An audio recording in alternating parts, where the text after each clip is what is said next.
Then someone called to Jesus from the crowd, "Rabbi, please tell my brother to divide our father's inheritance with me." Jesus replied, "Friend, who made me a judge over you to decide such things as that?" Then Jesus said, "Beware. Guard against every kind of greed. Life is not measured by how much you own." Then Jesus told them a parable. A rich man had a fertile farm that produced fine crops. He said to himself, "What should I do? I don't have room for all my crops." Then he said, "I know. I'll tear down my barns and build bigger ones. Then I'll have room enough to store all my wheat and other goods. And I'll sit back and say to myself, 'My friend, you have enough stored away for years to come. Now take it easy. Eat, drink, and be merry.' But God said to him, 'You fool, you will die this very night. Then who will get everything you worked for?' Yes, a person is a fool to store up earthly wealth, but not have a rich relationship with God." The Gospel of the Lord. Praise to you, Lord Jesus Christ.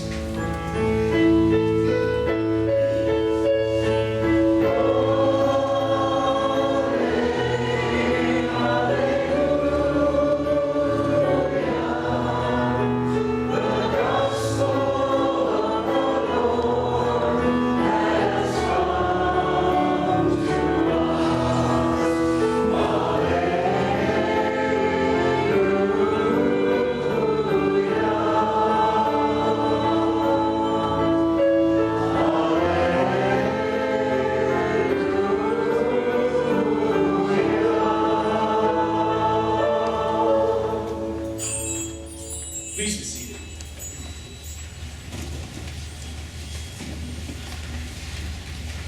Good morning, everybody. Good morning. I'm happy to see new faces and old acquaintances. I'm happy to see Moses and Kate. I thought you skipped the 8 o'clock class. I didn't know you were showing up to the 10 o'clock class. So, how do you measure success in the ECC, in St. Matthew? How do you measure that? This is a report I gave to the council last night. Is it according to the amount of money we have stashed in our bank account?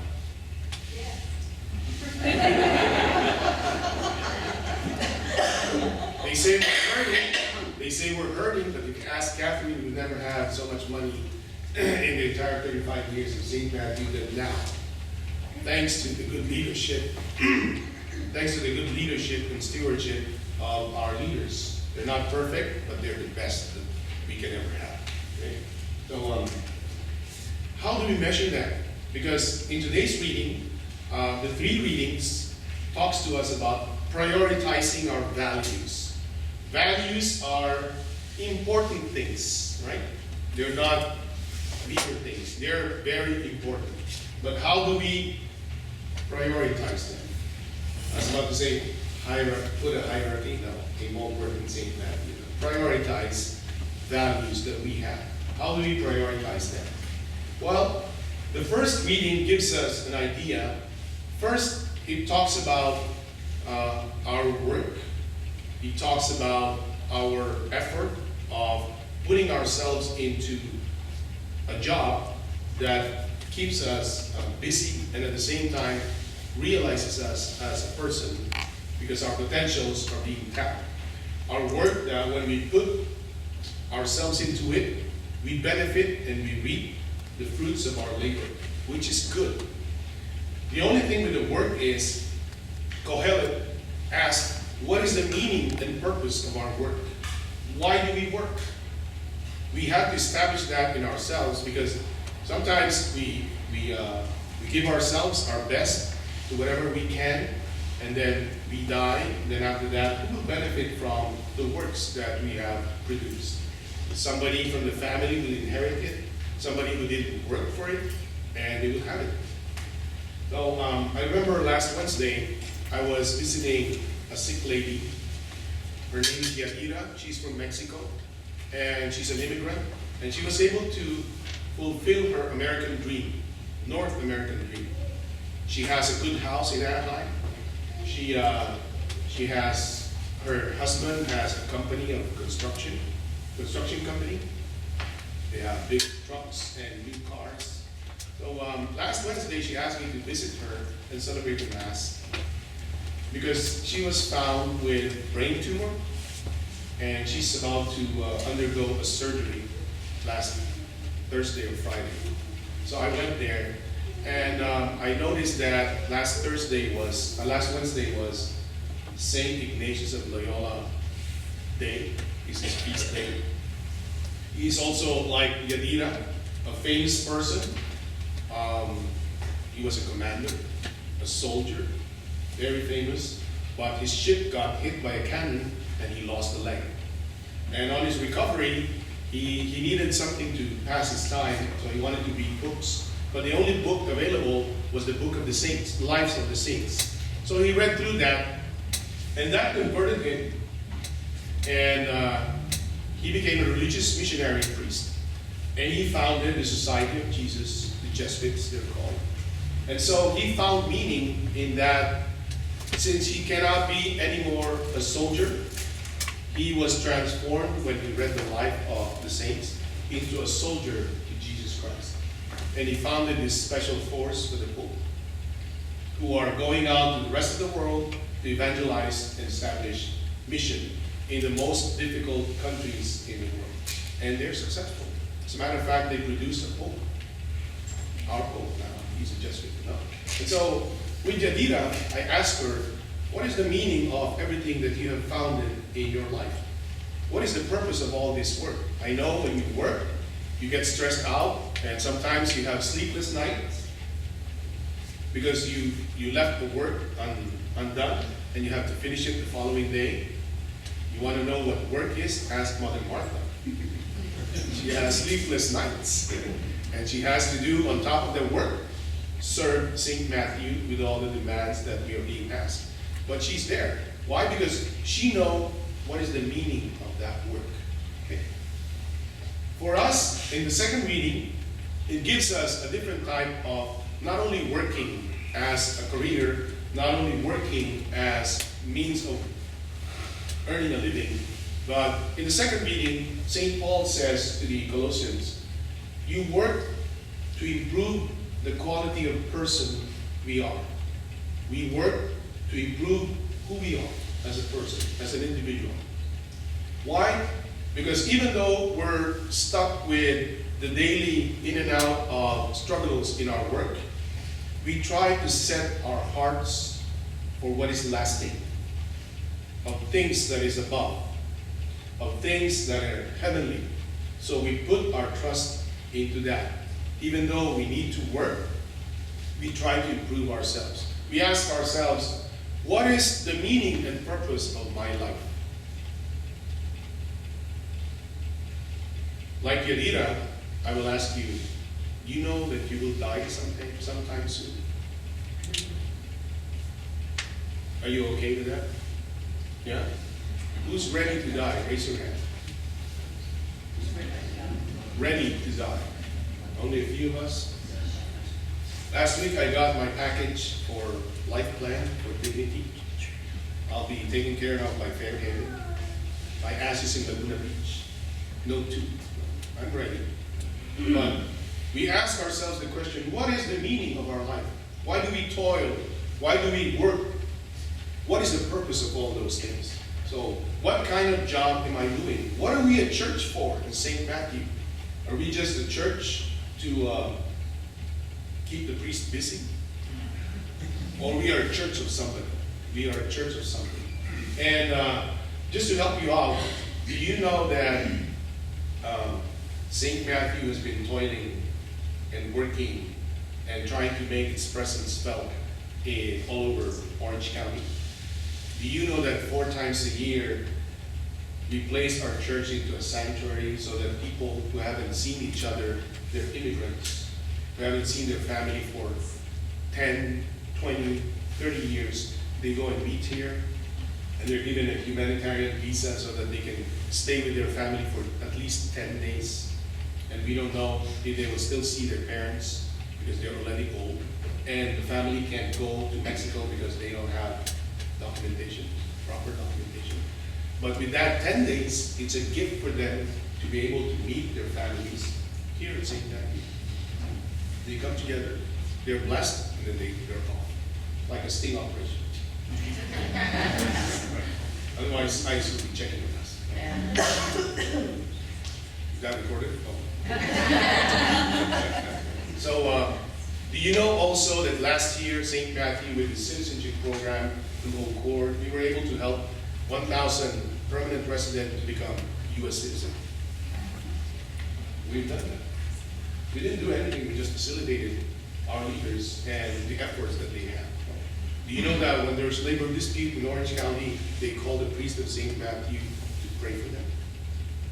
Any labor union in Orange County, they call St. Matthew priest. So, for me, it gives a sense and purpose of what this storefront church is all about. It's not just a storefront church, it's a refuge for a lot of people. You know that 85% of our Spanish community are undocumented. They come to St. Matthew. Why? They feel in this community a sanctuary, a spiritual refuge, where they are felt welcome and they belong to. You know why God gives us blessing, material blessing? It has a purpose. The purpose is we share who we are and what we have to others. Whatever God has given us is gift coming from God. And whatever we become as a human being is our gift to God.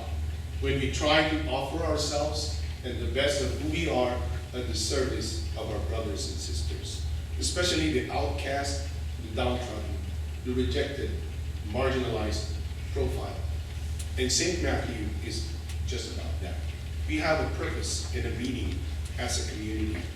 All the richness that we have is not much, but we share it with others. I keep telling the council, do not worry about money, because there's no money. Nothing to worry about, right? So, but the least resources that we have, we put it at the service of our brothers and sisters. We are not like the rich man in the gospel who is hoarding everything to himself. This rich guy, he never had the intention of helping the poor. He always thinks about himself. As a matter of fact, in the gospel, he uses I 6 times and myself, me, 5 times. He only thinks about himself. So God, in the end, you know how God calls people who work only for themselves? He just called this rich guy, you fool, tonight you are dead, and I will ask an account of all the richness and the gift that I have given to you. So what are we going to give to God? What is the account that we are giving? We will give and we will open our church and we say, this is what we have done to St. Matthew. This is what we have done to our small resources. So God's blessing and material things that He has given us, it has a purpose. To make us happy. And happiness also has a purpose. It should draw us closer to God. So we don't come to God not only when we have problems and difficulties, we also come to God when we're happy, when we're blessed. Why? So that we can become a blessing to others. That's why then we will find meaning in our own lives, in our own existence. Do you know what is your meaning in life? We are not born simply to die. We all have a purpose in life. And once you discover that purpose, we call it in the church, that is your mission. And as a collective, as a church of St. Matthew, we have a mission. And we have been faithful to that mission for the last 25 years. I've never seen a church in ECC, California, who is so outgoing and so concerned of others than St. Matthew. That's why I'm proud and I'm happy to see new faces and old ones who have joined the boat and we're sailing together. We're not the best people, but we share the best of who we are. And that is what makes St. Matthew a sanctuary place, a refuge, and a home to a lot of people. And so, at the end of our lives, we will be asked by God, are we rich? Because we have shared a lot of who we are. Or are we a fool in the eyes of God? There's a tune in England that says, whatever I gave, I kept. And whatever I kept, I lost. It's a tune there. So we ask ourselves, what are we doing with the limited resources that we have? Are we conscientious of the situation happening around us? Do you know that 62 individuals own almost half of the resources of the rest of humanity? Only 62 people own that. And do you know that 700 million people, they live on 1 meal or 2 meals a day? And we have everything here. So we have to continue sharing what we have to others, so that we can become a blessing. The poor people, they need rich people in this world. And the rich people, they need the poor people in the other world. That's why all of us, we have to look into our own situation and say, what do I have to give? What do I have to share? What is the meaning of my life? What is the meaning of my existence? And at the end of our journey, may God tells us, come, faithful servants. You have been faithful with small things, and I will give you here 100 more. And take care of it and share in the bounty of the heavenly kingdom that gives us life. In the name of the Father, and of the Son, and of the Spirit. Amen. Please,